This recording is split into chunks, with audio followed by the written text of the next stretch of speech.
क्या आपने कभी भी सोचा है कि मरने के बाद क्या होता है? देखो, इस टॉपिक पर बहुत सारे अलग अलग लोगों की अलग अलग थ्योरीज हैं, पर ज्यादातर लोग एक ही चीज मानते हैं कि मरने के बाद हमारे शरीर के अंदर से रूह निकलकर किसी और दुनिया में चली जाती है। एक दुनिया, एक यूनिवर्स जिसे हम लोग नहीं देख सकते। लेकिन क्या उस यूनिवर्स में जाने के बाद वो हमें देख सकते हैं? और कितना इंटरेस्टिंग होता ना अगर हम भी बिना मरे उस दुनिया में जा पाते। मतलब इंटरेस्टिंग भी होता लेकिन डरावना भी। आज की कहानी इसी पर आधारित है और आज की कहानी है बंगाल के कोलकाता में रहने वाली तारा की। 1929 में जब तारा सिर्फ 6 साल की थी, उस दिन भूत चतुर्दशी थी और इसी वजह से वो अपने पूरे परिवार के साथ भूतनाथ मंदिर में दर्शन करने गई थी। मंदिर पहुंचते ही वो लोग देखते हैं कि भीड़ बहुत ज्यादा थी, क्योंकि उस दिन फेस्टिवल भी था, भूत चतुर्दशी थी। लेकिन उस भीड़ में वो कहाँ खो गई, वो किसी को मिल ही नहीं रही थी। सब लोगों ने उन्हें बहुत ढूंढा, उनको लगा कि तारा बाहर कहीं भटक गई होगी, तो सब लोग बाहर ढूंढने लगे और धीरे धीरे करके पूरा मंदिर खाली हो गया। उस मंदिर के अंदर एक कोने में तारा बेहोश पड़ी हुई थी,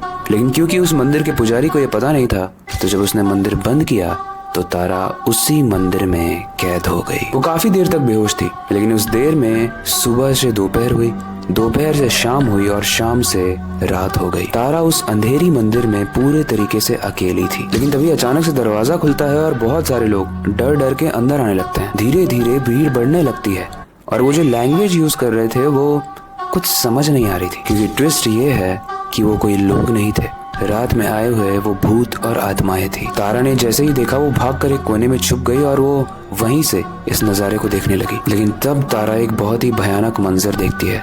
वो देखती है कि वो सारे ही भूत रोते हुए भूतनाथ की पूजा कर रहे हैं और अपने आंसू उनको समर्पित कर रहे हैं। और वो ऐसा इसलिए कर रहे थे गाइस, क्योंकि माना जाता है कि भूत चतुर्दशी के दिन भूत आकर वहां पर भूतनाथ की पूजा करते हैं और अपनी मुक्ति के लिए उनसे रिक्वेस्ट करते हैं, उनसे मनोकामनाएं मांगते हैं। लेकिन तारा, वो जो छोटी सी बच्ची थी, उसने एक कहानी तो सुनी थी लेकिन अपनी आंखों से पहली बार देखा था। लेकिन आप ये समझ रहे होंगे कि आत्माएं कैसे दिख रही थी तारा को। हमने ऐसी बहुत सारी मूवीज देखी हैं, जैसे कंजरिंग हो गई, एनाबेला हो गई। उसमें जो कैरेक्टर्स रहते हैं, वैसे ये बाहर की मूवीज हैं, अंग्रेजी मूवीज हैं, लेकिन उसमें जो कैरेक्टर्स रहते हैं उनके पास एक दिव्य शक्ति रहती है। एक शक्ति जिसके बेसिस पर वो आत्माओं को देख सकते हैं, एक्सपीरियंस कर सकते हैं, जो कि एक आम इंसान नहीं कर सकता। और यही शक्ति तारा के पास भी थी। जब ये सब हो रहा था तो उस वक्त एक आत्मा की नजर एकदम से तारा पर, यानी जो कोने में बैठी हुई बच्ची थी, उस पर पड़ती है और वो गुस्से में एकदम उसके पास आती है। लेकिन तारा डर के पूछती है कि आपकी क्या प्रॉब्लम है। और जब वो आत्मा अपनी प्रॉब्लम बताती है और तारा जब उससे बात करती है तो वो आत्मा शांत हो जाती है। धीरे धीरे तारा उन आत्माओं से बात करने लगती है,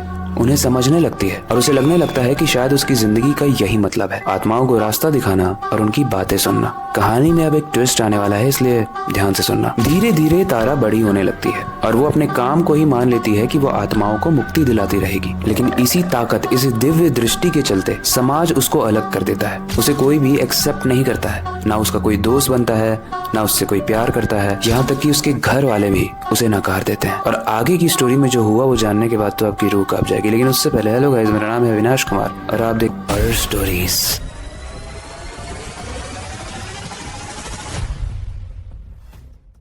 अब ये तो हम सबको पता है कि तारा कितनी ज्यादा अलग लड़की थी, लेकिन इस अलगपन की वजह से ही तारा को उसके घर से निकाल दिया गया। तारा ने बहुत रिक्वेस्ट की, उसने बोला कि ये मेरी प्रॉब्लम नहीं है, मुझे दिखते हैं, मैं क्या करूं, मैं उनकी हेल्प करने से खुद को रोक नहीं पाती। लेकिन उसे घर से निकाल दिया गया और फाइनली वो जाकर गौरी मंदिर में रहने लगी। फिर उसी गौरी मंदिर में एक दिन ललिता सेन गुप्ता अपने बेटे सुरजो सेन गुप्ता के साथ आती है। सुरजो को देखकर तारा को ऐसा प्रतीत होता है कि शायद सुरजो को, यानी ललिता के बेटे को, हेल्प की जरूरत है। अब सुरजो रहता था कोलकाता के परी महल में, उनकी पुरानी सदियों से चली आ रही हवेली, जहाँ पूरा सेन गुप्ता परिवार बड़े ही इज्जत शोहरत के साथ वहाँ पर रहता था। लेकिन उस महल के अंदर कुछ राज छुपे थे, कौन से राज कोई नहीं जानता था। फिर एक रात जब सुरजो नींद में था तो उसने एक सपना देखा कि एक औरत लाल साड़ी के जोड़े में उसके छाती पर बैठकर उसका गला दबा रही थी। लेकिन जैसे ही उसकी आंख खुली वहाँ पर कोई भी नहीं था। पर फिर दोबारा से दरवाजा खुलता है और वहाँ पर एक लाल साड़ी में औरत थी जिसके हाथ में मेहंदी लगी हुई थी। धीरे धीरे वो साड़ी वाली औरत उसके दरवाजे से निकलकर बाहर जाने लगी। अब सुरजो जैसे ही उसके पास पहुंचता है, वहाँ पर एक पुराना शीशा रखा होता है। लेकिन उस शीशे में पहुंचने के बाद जैसे ही वो खुद को देखता है, उसे एक बहुत ही डरावनी लाश दिखती है। तभी उसे सीढ़ियों की तरफ से आवाज आती है और वो जब सीढ़ियों के पास जाकर देखता है तो वहाँ एक लड़की बैठकर रो रही थी। और जब सुरजो ने उस लड़की को देखा तो उसका दिल सा रुक गया, क्योंकि वो लड़की कोई और नहीं, सुरजो की मंगेतर शावली थी। ये एक बुरा सपना नहीं था, ये सच था।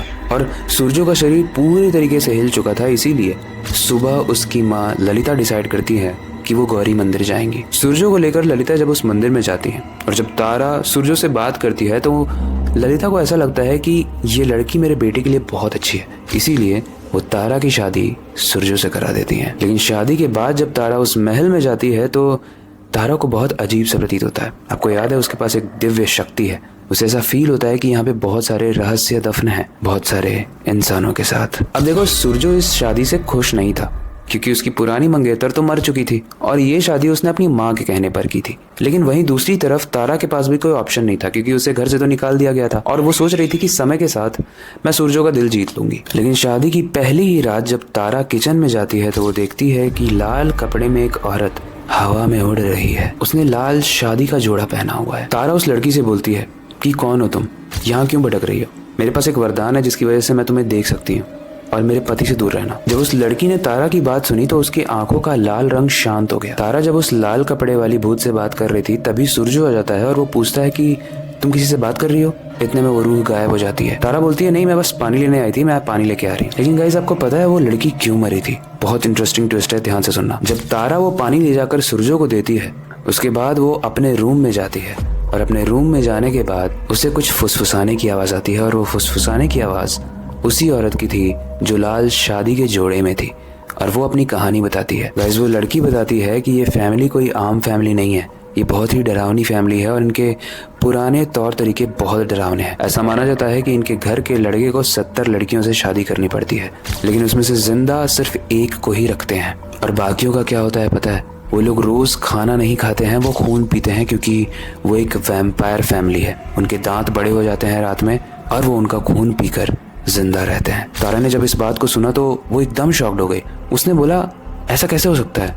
कोई इंसान दूसरे इंसान का खून कैसे पी सकता है? लेकिन जैसे ही तारा ये स्टेटमेंट पास करती है वो लड़की बोलती है कि तुम्हारे साथ भी ऐसा होगा और जब होगा तो मैं तुम्हारी मदद करूंगी। इसी के थोड़ी देर बाद दरवाजे पर एक दस्तक होती है और वो दस्तक होती है ललिता की। ललिता बोलती है कि खाना लग गया है, चलो तारा खाते हैं। तारा उस कमरे से बाहर निकलती है। वो सजी हुई थी, काफी खुश थी, उसकी शादी हुई थी। लेकिन जब वो खाना खाती है तो वो बेहोश होने लगती है और जब उसे होश आता है तो वो देखती है कि वो एक चेयर पर बंधी हुई है और उसके कंधों से खून टपक रहा है। और जब वो अपने कंधे को देखती है तो वो देखती है कि उसमें दांतों के निशान थे और सामने था वही सूर्यो। तारा के पैरों से मानो जमीन खिसक गई। उसे समझ में आ गया कि उस लड़की ने जो कहा था वो बिल्कुल भी गलत नहीं था, वो बस एक मौके की तलाश में थी। और जैसे ही वो लोग उसे छोड़ के जाते हैं वो लड़की इसकी हेल्प करने आती है और किसी तरीके से तारा वहां से भाग जाती है। गाइस ये स्टोरी तो यहीं तक थी, लेकिन इस स्टोरी को पढ़ने के बाद जब मैंने इस पर इंटरनेट पर सर्च किया तब मुझे पता चला वैम्पायर्स के बारे में। अब इस दुनिया में एक्चुअली में वैम्पायर्स एग्जिस्ट करते हैं, यानी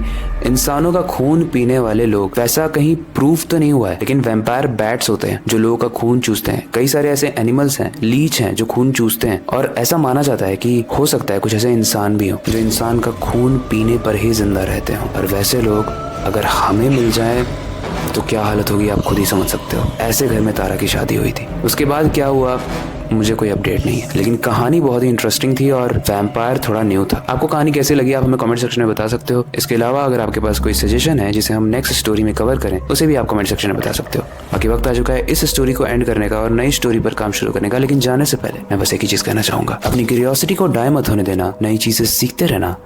अपने बेड के नीचे और खिड़की के बाहर जरूर देख लेना कहीं कोई वैम्पायर तो नहीं खड़ा है। मिलते हैं अगली वीडियो में।